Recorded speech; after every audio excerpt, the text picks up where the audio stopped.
ചെയ്യാമാണ്. ഇവിടെ കൊന്തൊക്കെ കഴിഞ്ഞു. ഒരു സാരി പെണ്ണുമ്പോൾ അതിൽ കൂടെ വരുന്നുണ്ട്.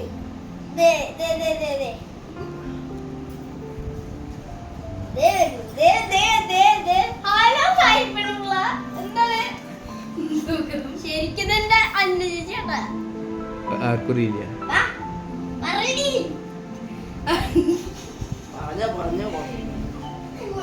അന്വേഷിക്കുന്ന ആളായി അത് കാരണം. അപ്പൊ എല്ലാവരും ചാനൽ മറക്കാതെ സബ്സ്ക്രൈബ് ചെയ്യുക, ലൈക്ക് ബട്ടൺ അമർത്തുക, ഷെയർ ചെയ്യുക. ഇഷ്ടപ്പെട്ട അപ്പ മാറ്റി പറിച്ച് തെച്ചിച്ചോളത്തിലും തളച്ചിരിക്കുന്നത്